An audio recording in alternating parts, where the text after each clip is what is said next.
तो अब गोटे कन्वर्सन करबा new conversion that is the methanol to ethanol ता माने फॉर्माल्डिहाइड हम एसिटाल्डिहाइड करबा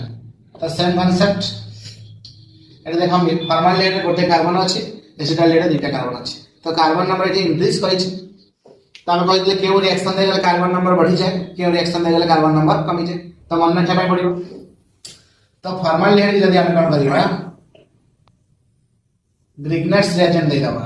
CH3MgBr हाइड्रोलिसिस कर दबा तले कोन दे दबा इथाइल अल्कोहल C2H5OH जहां हम ऑक्सीडेशन कर नबा से कोन हिजबा एसिटाल्डिहाइड्स पूरा सो सिंपल स्टेप हम कहते ग्रिग्नेट्स रिएजेंट दे गेले कार्बन नंबर बढ़ी जाए तो ग्रिग्नेट्स रिएजेंट लिख दबा एवं ताको हाइड्रोलिसिस कर कोन हिजबा ना कार्बन नंबर बढ़ी गेला तो आउट स्टेप रे मध्ये हम करि परिबा आउट प्रोसेस होत होछि तो फॉर्माल्डिहाइड जे हम ऑक्सीडेशन करि दबा in the presence of alkaline KMnO4 एक दे दबा फॉर्मिक एसिड हम जानछि एल्डिहाइड ऑक्सीडेशन में कार्बोक्सिलिक एसिड दे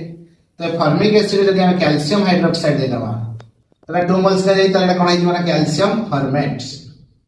तो कैल्शियम फॉर्मेट रे जदी हम कैल्शियम एसिड मिक्सचर करिबा जेटा हम ड्राई डिस्टिलेशन मेथड से मध्ये एसिटाल्डिहाइड देई परिबो तो कैल्शियम फॉर्मेट रे हम कोन करिया मिक्सचर करिबा कैल्शियम एसिटेट तो से मध्ये कोन देई परिबा एसिटाल्डिहाइड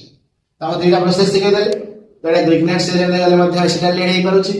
जदी हम ऑक्सीडेशन मेथड जीवा मध्ये से मध्ये देई करूची एसिटाल्डिहाइड जोडा हम कहउची आईपीआर ना मिथानल टू इथा